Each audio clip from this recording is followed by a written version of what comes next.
Bonjour, bonjour. Encore une petite vidéo sur l'album de Alice que j'essaie de réaliser avec vous.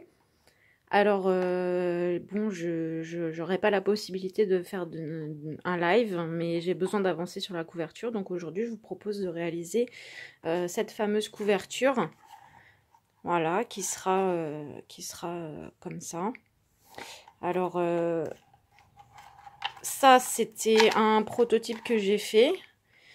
Mais je vais le réadapter parce que, comme je vous ai dit dans une précédente vidéo, j'ai peur que la tranche elle soit un peu trop juste. Alors, je vais augmenter un petit peu la largeur de cette tranche pour être sûre d'avoir possibilité de mettre un peu plus d'épaisseur que ce que j'avais prévu au départ. Alors, j'ai commencé à préparer mes cartons. Alors, il s'agit de cartons fins, type boîte de céréales. Et j'en ai coupé deux. Alors, les mesures, c'est 17 cm et demi en hauteur. On va dire que le premier, c'est celui-là. Celui-là, il fait 30 cm en largeur.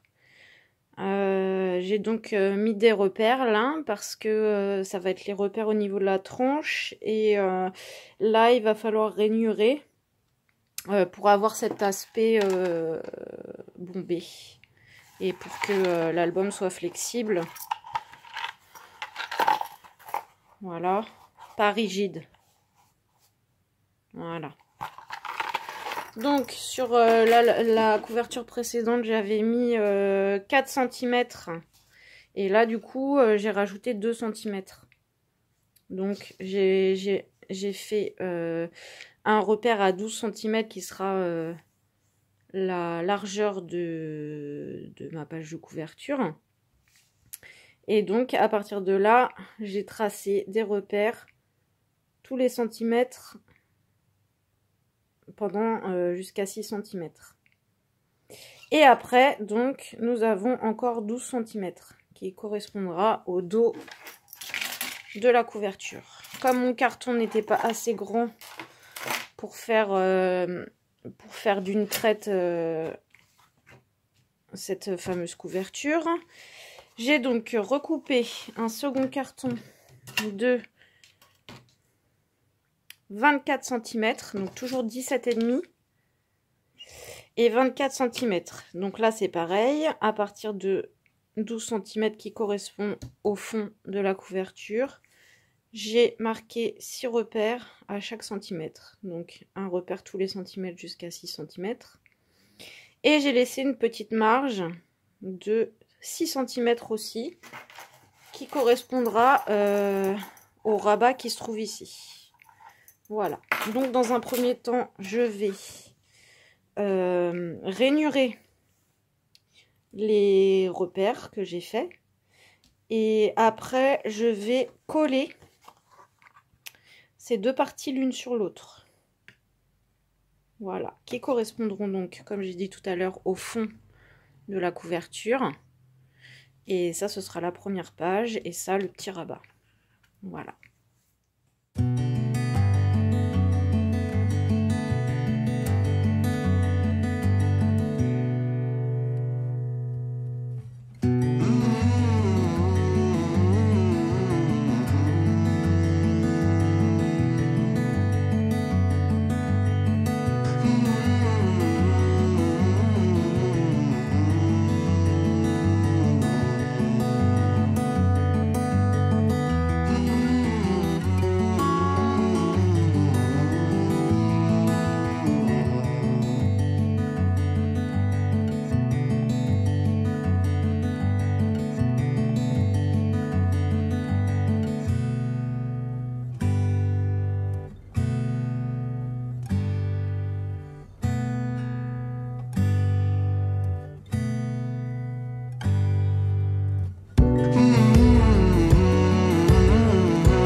Donc, comme vous avez vu, j'ai bien marqué tous les plis en insistant particulièrement sur ceux des extrémités.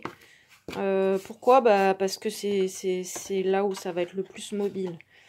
Les plis qui sont sur les tranches, je les ai marqués pour qu'ils soient flexibles. Mais j'ai pas insisté énormément.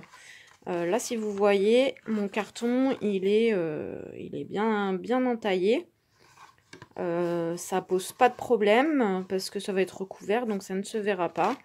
Mais au moins, je suis sûre que voilà, c'est bien mobile. Là, de ce côté-là aussi, et bien sûr sur l'autre tranche, donc là et là. Donc là, je vais venir coller les deux parties. Et je vais faire attention en collant que le bord du premier carton ne vienne pas en superposition du premier pli. C'est-à-dire que je vais les faire un tout petit décalage, à peu près 1 mm, même pas. Et du coup, ça va décaler aussi logiquement à ce niveau-là. Comme ça, au niveau de la mobilité de la couverture, on ne sera pas embêté. Alors, je vais coller, peut-être pas avec ça, si avec ça. Hop. Donc, je mets pas mal de colle. Et ça, c'est une étape que j'aime pas du tout. Je déteste appliquer la colle comme ça. Parce que j'ai toujours peur qu'il y en ait trop, qu'il n'y en ait pas assez. J'arrive pas bien à doser. Et surtout, il faut bien insister sur les bords. Et quand on insiste sur les bords, on en met partout. Et autant, ça me dérange pas trop d'avoir de la peinture ou de l'encre sur les doigts. Autant la colle, j'aime pas du tout. Voilà, voilà, vous savez tout.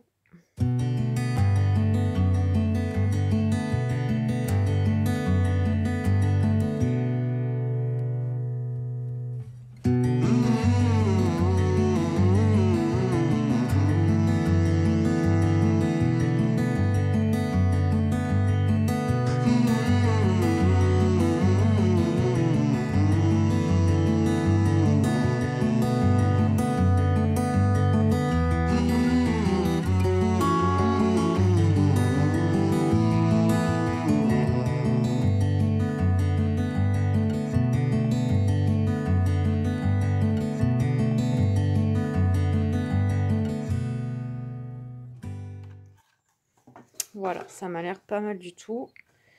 Et j'ai quand même plus d'espace pour pouvoir travailler mes pages comme je le veux. On va essayer de voir la différence entre la première structure et la seconde. Ouais, il y a quand même beaucoup plus d'espace. Du coup, je me sens un peu plus libre. Même si j'ai pas un scrap très volumineux, avec les pochettes, le tissu qu'on peut mettre, tous les embellissements possibles et inimaginables, au moins j'aurai une petite marge. Même si je suis obligée de limiter en nombre de pages, je ne serai pas forcément obligée de limiter en nombre d'embellissements et d'épaisseur. Ok. Hop, on va laisser sécher et je vous retrouve dans quelques instants. Ok, alors je pense que ça a un peu séché.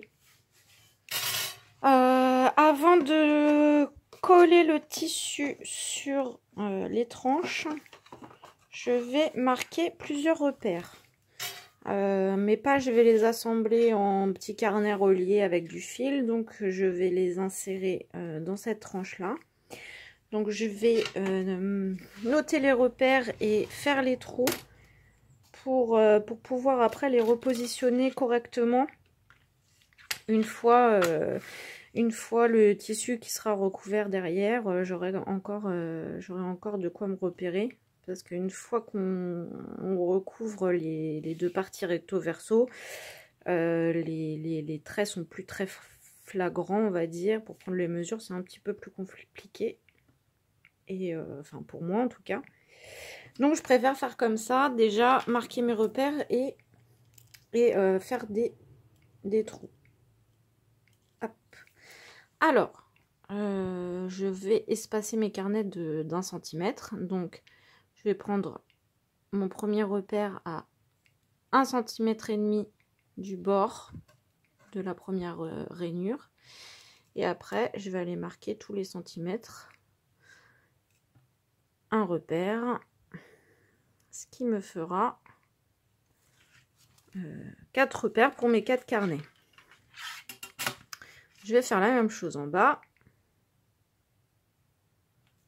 1,5 cm. Et après, tous les centimètres. Voilà. J'ai mes 4 repères. Enfin, j'ai mes 4 places. Hein, ce qui correspond à l'intérieur d'une des rainures.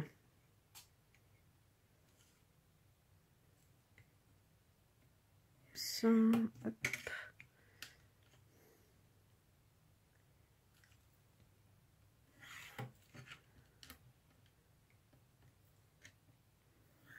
Hop.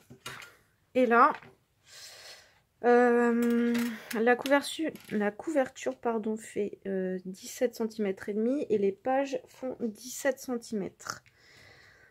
Donc je pense que je vais faire mes traits, mes repères à 1 cm et demi aussi. Pas que ce soit trop près du bord quand je vais devoir percer les carnets. Et là, 1 cm et demi aussi.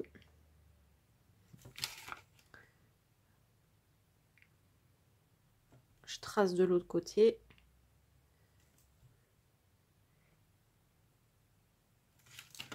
Et là,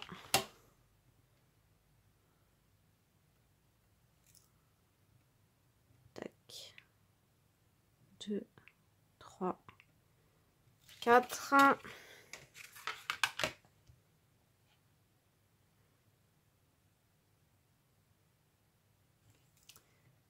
1, 2, 3, 4.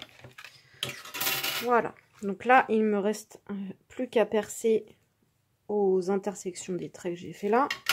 Mais je vais également placer d'autres repères parce que je voudrais installer des aimants pour que la couverture se ferme bien, même si on ne met pas la pince. C'est-à-dire que je vais garder ce petit concept avec la chaîne que je trouve très original et très sympathique. C'est certainement encore une idée que j'ai piquée chez Aude, qui a toujours des super façons d'agrémenter ses albums. Donc voilà, et je pense je vais mettre des aimants aux extrémités du rabat pour qu'ils se ferment comme ça facilement sans forcément avoir besoin de la pince. Voilà, donc comment je vais faire? Parce que c'est pareil, les aimants, je les utilise avec parcimonie parce que c'est pas trop mon kiff, on va dire. J'aime pas pour plusieurs raisons. Alors j'aime bien parce que ça facilite la fermeture, l'ouverture, mais j'aime pas du tout les installer déjà. Parce que généralement, si on les met à la colle, il faut attendre longtemps avant que ça prenne. Si on les colle au masking tape, ça fait des épaisseurs. Donc c'est pour ça que je les utilise pas trop. En fait, même si on essaye de les cacher, ça finit par se voir. Ou alors j'ai pas forcément la bonne méthode. Et sur du carton fin comme ça, je peux pas creuser dedans pour limiter un peu leur perception, on va dire. Donc, comment je vais faire? Sachant que je les veux à peu près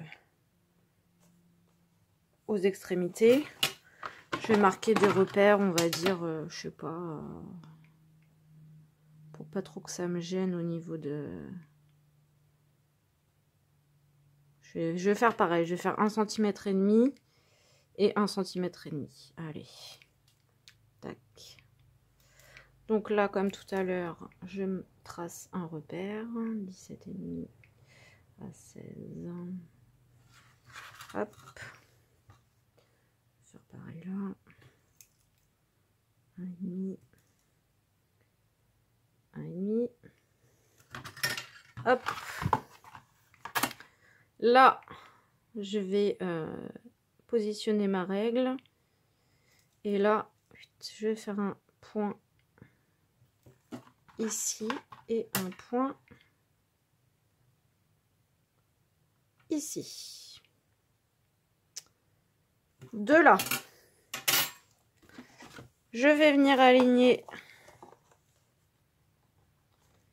mes deux cartonnettes de façon à ce qu'elles soient dans le prolongement parfait. Je vais marquer l'emplacement en perçant, ce qui va me permettre de faire d'une pierre deux coups. Oh, faut peut-être que je règle ça. Voilà. Et de venir marquer l'autre couverture. Ouais, je suis embêtée avec ça par contre. Voilà. Peut-être faire un petit. J'espère que ça va pas me trouer derrière. Ça risque de me trouer derrière. Comment je vais faire? Je vais faire comme ça. Je vais venir trouver celui-là d'abord. Voilà.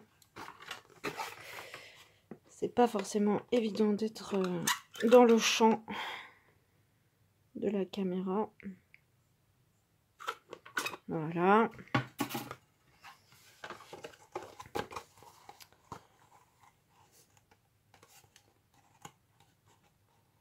C'est bien aligné.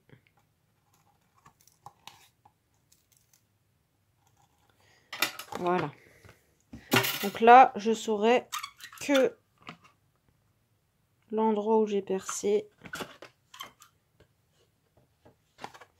c'est l'endroit où je vais venir placer mes aimants.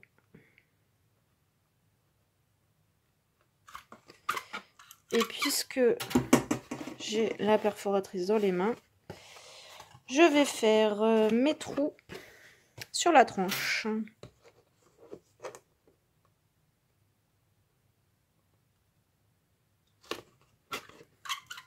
Alors pareil, j'utilise le petit. Parce que je sais pas encore quelle ficelle je vais utiliser, on verra bien, mais ce sera jamais aussi épais que le gros trou. Hop.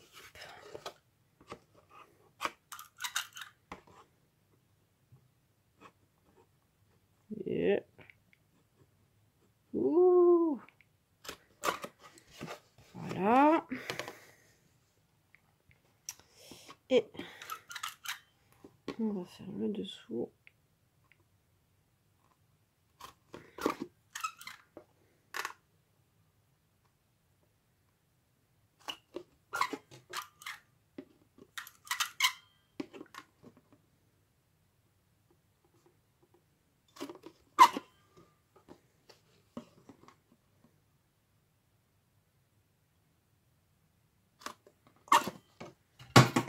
Voilà.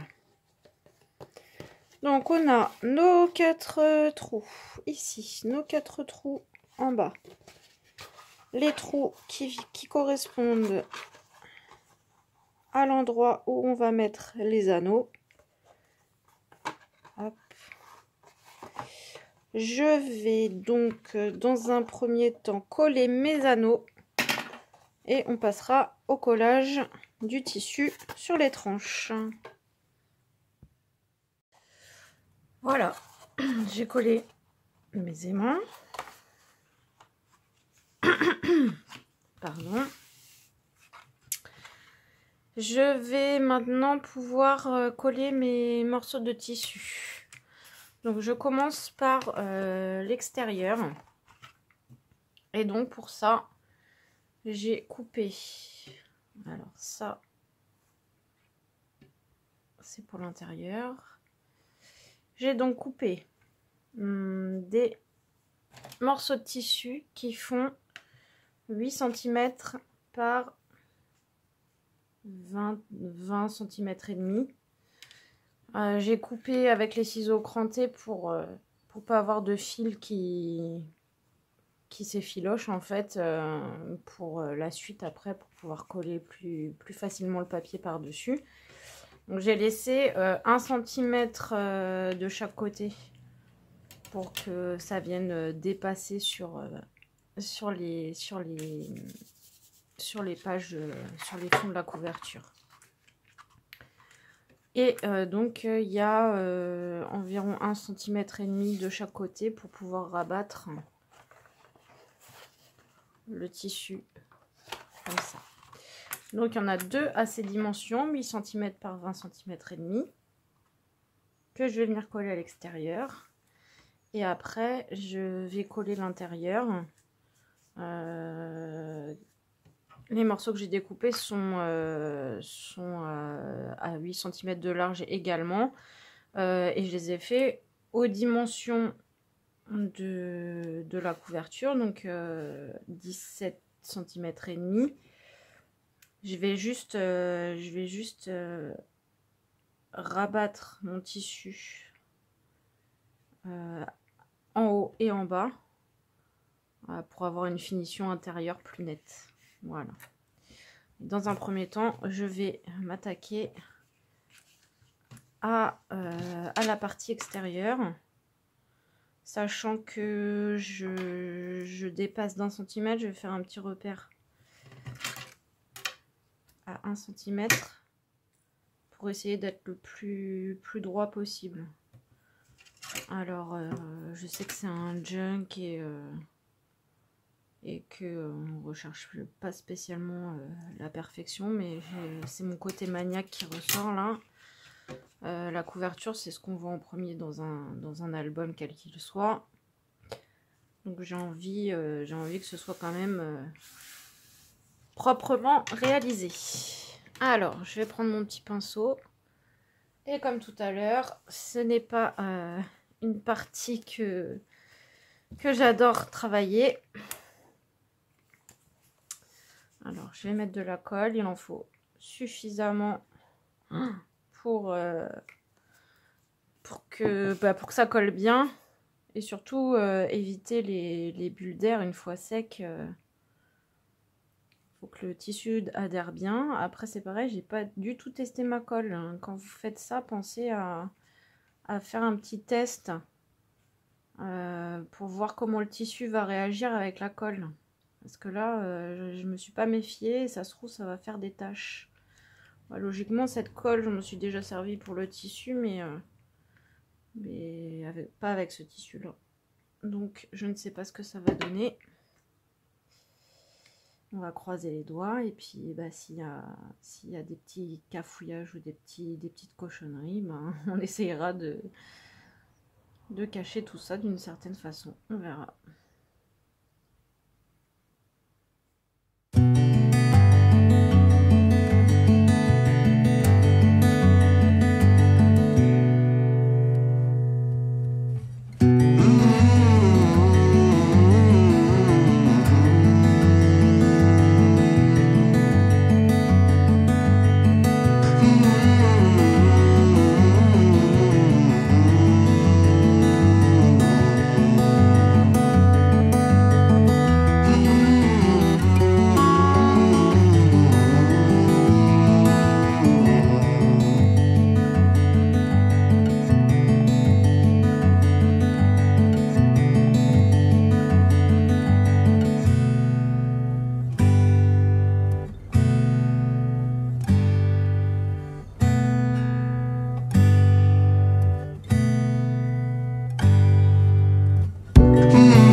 Voilà, voilà.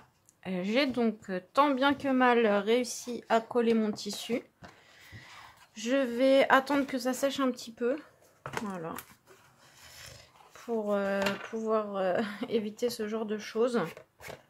Je pense que je vais le laisser à plat. Et donc, ce que je redoutais est arrivé. J'ai donc fait des taches partout. C'est une catastrophe. Mais on va faire avec. Hein, ça fait partie du jeu. J'ai pas assez de tissu de toute façon pour recommencer. Et comme c'est une opération que j'aime pas trop faire, si je pouvais éviter de la renouveler, ça m'arrangerait. Donc voilà, je vais me laisser ça à plat. En attendant, ce que je vais faire, c'est que je vais préparer mes autres tissus pour l'intérieur. Et je vais repasser en faisant un tout petit revers, hein, vraiment, juste pour abattre un petit peu les pointes. Comme ça, quand je viendrai le coller de l'autre côté, eh bien, on n'aura pas de fils qui vont dépasser. Ce sera plus régulier. Voilà. Hop, à tout de suite.